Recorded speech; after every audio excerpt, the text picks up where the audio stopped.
Hello my lovely people, welcome back. Thank you so much for choosing to join me. I'm Claire, this is Purple Poppy, and we're on Scrappy Wednesday. Now I've got some odd equipment on my table there today, which I'll talk to you about in a minute. And I got a bit carried away because I started off using all of my odd sized scraps to cut into tag shapes, and then I just put them together in a little booklet, and I thought, yeah, I like that. So then I did another one.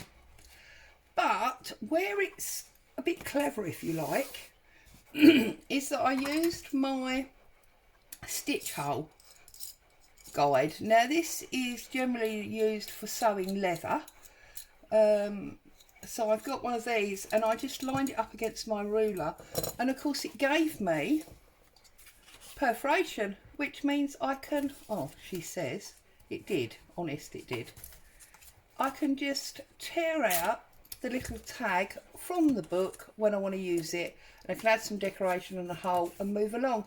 And I just thought it was a nice way of using up some of these scraps. So that's what I did. But I've also got this, if you haven't got one of these, I've also got this, and on this, the slider is not a cutter, it's actually a perforator. So for example, and I found this is going to work wonderful with stamps, so I stamped some stamps. I lay this down, line it up, and it goes up the middle like so. Looks like a, you know, sheet of stamps. And I then just line it up again, and if you go like that, you've then got your perforated stamps. Look at that, just to tear out, and you've got the perforated edge. Because like everybody else, I have got some of those, you know, crinkle edge scissors, but I find they leave gaps that are just much too big. And when I talked about perforation, oh, must be at least a year ago in an old video, one of the girls suggested in the comments, if you haven't got either of these, then obviously you can use your sewing machine with no cotton in and just run a line of stitching, and that will perforate it as well. So yeah, I got stamping stamps and I got perforated sheets. And I'd made my tag books already. But then what I did was I cut out scraps down to 4x2, and I just stamped them, and I stamped vellum and brown paper with exactly the same stamp, and again I perforated these so you can just tear it out when you want to use it. And one of the ways that I used one of them was I put it onto this handmade paper. I put a little bit of spare paper over the top and then punched a hole through it, and that's given me a really tactile tag. So that's a way that you could use these, you know, just have a little, you know, I love my stamps, have a little stamping session on odd scraps, and then just trim them all to the same size. I've put a little bit of paper over the top to make it look like a booklet, and just put a standard staple through it. So there you go. So that's what I'm doing today. So I'm going to get rid of my tools for a minute, because what I need to do before I do anything else is I need to trim up these pieces with my tag corner. So I just literally ran through, trimmed off the corners, and before I knew it I had a whole wad of them. And I mean, they're great to A, have in a pile, B, to go as happy mail, little gifts for, you know, friends. I like getting rid of the scraps, as you know. I get fed up with them hanging around, and I just figure, you know what, this is a nice way of using them up. And then I can just flick through my book when I'm making a journal and decide which papers are going to work. And because I've got different sizes, I can use them, you know, for just about anything. And I mean, this, for example, is old bunting.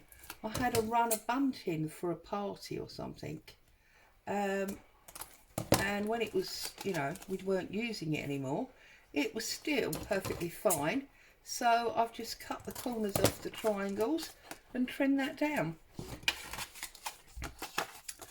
So there we go. Simples, you know how to cut tags, don't you? Really, really simple, no problem at all. We've done it millions of times. Okay, 2 more to do. Oh, 3, I lied, 3. So just trim them over. Now I did tell you that this week was going to be a really quick video before we got into the next project, because I thought those that were doing the previous project of the staggered scrappy envelope journal, you may want a week to get that finished before we move on to a new project. So, you know, it just gives people a little bit of time. But I have been busy in the background working on the new project. And before I go, for those of you that aren't on my Instagram, I will give you a sneak peek so you can see what's going to be coming up next week. Okay, so just like that, trim them all up. They're now, all those scraps are now tags. And I'm just going to bring this in because it's quicker than this one. And then I just lined them up and run it down. Line it up, just at whatever depth that you want, but just to make sure they're all the same. It makes it easier to staple them together. So I'm just lining up on that corner and running that down. I know somebody is going to ask, so I will tell you that this is a, goodness me, it's a finger guard trimmer by Woodware, and it actually comes with 3 cutters. So it's got the normal straight cutter, it's got a score press, and then it's got this perforated one. I did hunt high and low for this. I deliberately wanted it. I actually wanted the one with 5, because they do one that's got an angled Victorian edge, but for some reason I couldn't find it, and I had to just have this one. Now this one's obviously got stuff on the back, so I'm going to need to make sure that I put some coffee dyed paper or something on the back of that one. So there you go. We have shaped them all and we have perforated them all, and now what you need to decide is whether you're going to put them deliberately in size order or whether you're going to mismatch them. I think I'm going for size order here.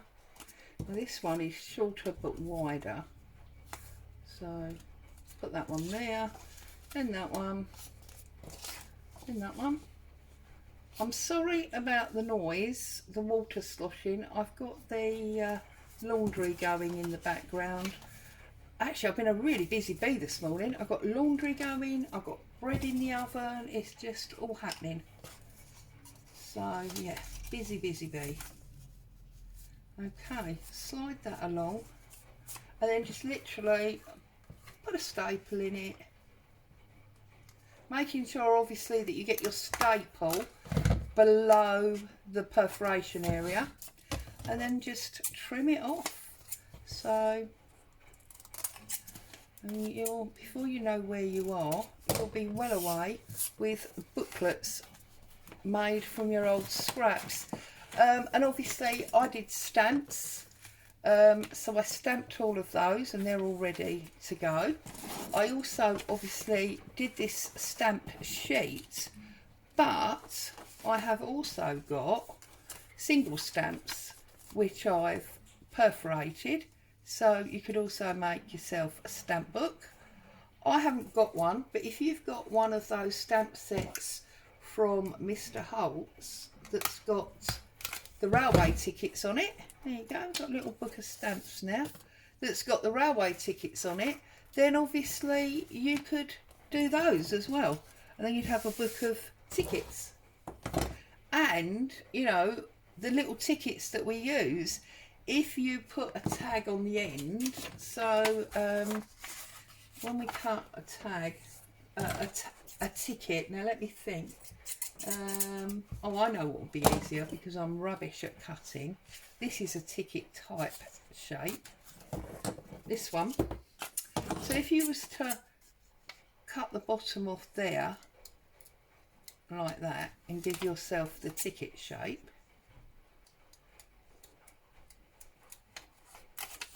and across there like so, then you cut up the side, you could put your perforation in the end. This is printed quite high to the top, so you wouldn't have a lot of area, but you could get a staple in that end. I'm sure you could. Oh, maybe you can't. Let's have a look. Staple it to something. I think you can. I think maybe I didn't have the staple bit on it. Yeah, okay, perhaps you can't. This particular one's too narrow. You'd have to give yourself an extra bit of length like that. But, you know, then you can tear out your tickets. So, and if you've got a die that does tickets, you're well away, aren't you? So there you go. Now, I promised you a quick sneak peek of what is coming. Well, here it is. This is what's coming. So I've obviously got some Edith Holden there, and you can obviously see there's an envelope there. But what this is in the main is a quilt covered journal, and I'm going to show you, this one's loose, whereas the back one is stuck down. I'm going to show you how I used an old quilt to make this cover, and yet I haven't got excess there because I peeled off some of the back. So next week we're going to start on a new journal using a quilt.